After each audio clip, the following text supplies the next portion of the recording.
আমার নিচে ব্যথা করছে, একটু দেখো না প্লিজ। তোমার নিচে মানে? আমার নিচে মানে আমার নিচে। এই দেখো না সোনা, প্রচন্ড ব্যথা করছে, সহ্য করতে পারছি না। কি জন্য ব্যথা করছে?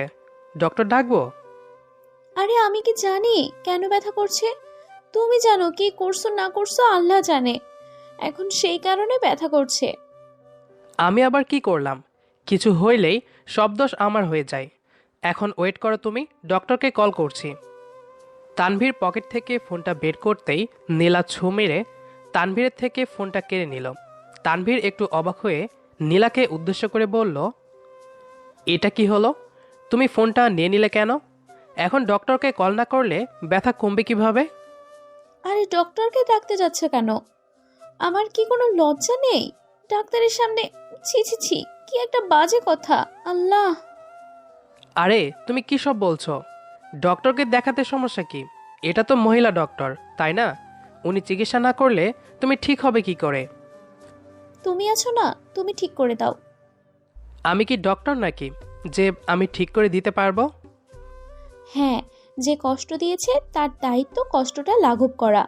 সো তুমি ঠিক করবে, মানে তুমি ঠিক করবে। আমি কোনো ডাক্তারের কাছে যেতে পারবো না, মানে পারবো না। এটা কেমন কথা? আচ্ছা দেখি চেষ্টা করে ঠিক করা যায় কি না। জি আসো, আমি শুয়ে পড়েছি। নীলা কথাটা শেষ করতেই বিছানায় গা এলিয়ে শুয়ে পড়ল। তানভীর নীলার দিকে অবাক দৃষ্টিতে তাকিয়ে আছে। আসলে তানভীর মনে মনে এটা আজ করতে পারছে, নীলার আসলে কোনো ব্যথা নেই, সে শুধু শুধু এমন বায়না করছে। তবে কিছু করার নেই, কারণ এটা তার মনের ভাবনা, এটা মিথ্যাও হতে পারে। কিন্তু নীলাকে দেখে মনে হচ্ছে না তার কোনো কষ্ট হচ্ছে। তানভীর দাঁড়িয়ে দাঁড়িয়ে নীলাকে নিয়ে বিভিন্ন চিন্তা করছে। নীলা তানভীরকে থ মেরে দাঁড়িয়ে থাকতে দেখে তানভীরকে উদ্দেশ্য করে বলল, কি গো, ওখানে দাঁড়িয়ে থাকবে? এখানে কি আসবে না? ব্যথাটা মনে হচ্ছে বেড়ে গেছে গো। নীলার কণ্ঠে তানভীরের ঘোর কাটল। তানভীর নীলাকে উদ্দেশ্য করে বলল, হ্যাঁ আসছি। তানভীর কথাটা বলতেই নীলা পাশে বিছানায় বসে পড়ল। তানভীর নীলার দিকে তাকাতেই নীলা তানভীরের চোখের ওপর থেকে নিজের দৃষ্টি নামিয়ে নিল। তানভীর মুচকি হাসি দিয়ে নীলার আঁচলটা পেটের ওপর থেকে সরিয়ে দিল। আঁচল সরিয়ে দিতে গিয়ে তানভীরের হাতের স্পর্শ নীলার নাভিতে লাগল। হাতের স্পর্শ পেতেই নীলার পুরো শরীর মুচড়ে উঠল। নীলা প্রবল আবেশে নিজের মুখ থেকে বের করল মৃদু চিৎকার।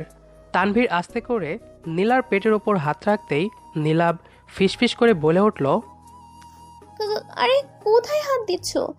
আমার ব্যথা করছে কোমরে, পেটে না। সারাদিন শুধু দুষ্টুমি করার ইচ্ছা থাকে তাই না? ফাজিল একটা।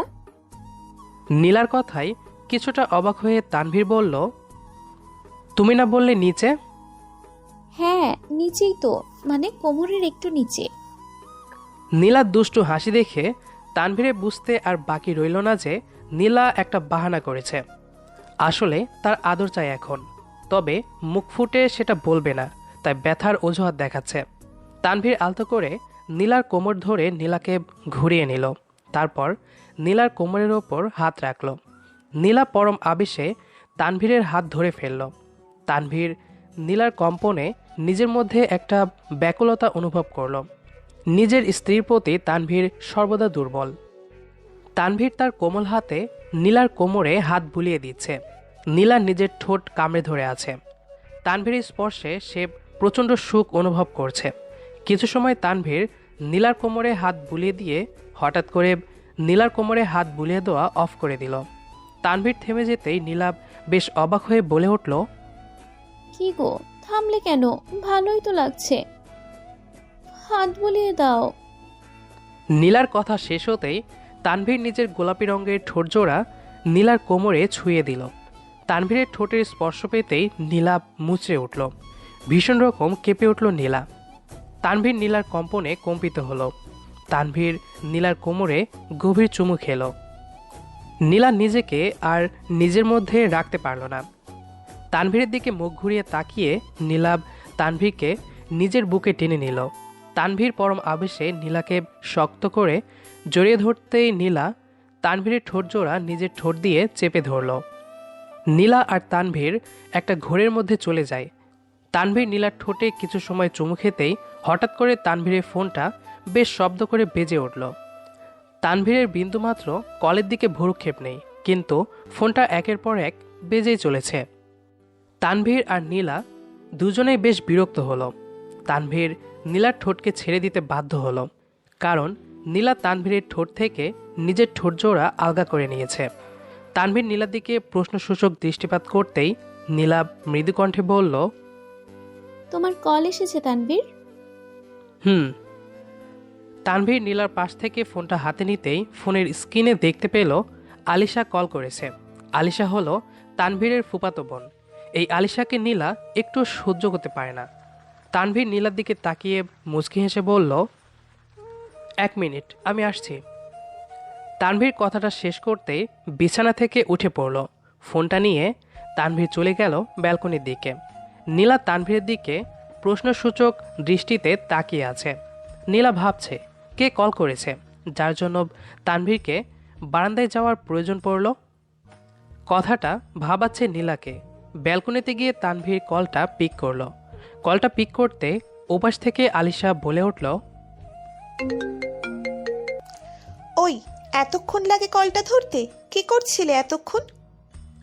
না, ও একটু কাজে ছিলাম। বল কি হয়েছে? তুই গাড়ি নিয়ে এখনই এয়ারপোর্টে চলে আয়, আমি এয়ারপোর্টে বসে আছি। তুই এয়ারপোর্টে মানে? আমেরিকা থেকে কবে ফিরলি? আজকের ফ্লাইটে ফিরেছি। ভাবলাম তোদের সারপ্রাইজ দিব, তাই আগে থেকে কিছু জানাইনি। এখন বল কেমন লাগলো সারপ্রাইজটা? ধুর, তুইও না। আচ্ছা, 10 মিনিট ওয়েট কর, আমি আসছি। না, 20 মিনিট ওয়েট করেছি, আস্তে ধীরে আয়। আলিশা হঠাৎ করে আবার কেন এলো? বিধাতা জানে আবার কি ঝামেলা আমার জন্য অপেক্ষা করছে। আনমনে কথাটা বলল তানভীর। তানভীর ফোনটা রেখে পিছনের দিকে ফিরে তাকাতেই চমকে যায়। তানভীর পিছনে ফিরে দেখতে পেল নীলা দাঁড়িয়ে আছে তার পিছনে। নীলার চোখে চিন্তা ও বিরক্তিকর ছাপ স্পষ্ট।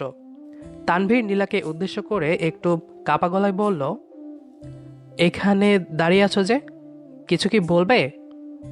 কেন, আমার এখানে দাঁড়িয়ে থাকতে কি কোনো সমস্যা, নাকি এখানে দাঁড়িয়ে থাকাটা আমার জন্য বারণ? ওহ নীলা, কামন, এমন করে কথা বলছো কেন মেরি জান? তোমার যেখানে ইচ্ছা সেখানে থাকলে তো আমার সমস্যা শোনা। তোমার জায়গা আমার বুকে, তুমি শুধু এই বুকে থাকবে। তানভীর কথাটা বলতে বলতে নীলার কাঁধের ওপর নিজের 2 হাত রাখল। নীলা ভীষণ তিক্ততার কণ্ঠে বলল, কে আসছে? ওহ, ভালো কথা মনে করিয়ে দিছো। আলিশা আসছে। সারপ্রাইজ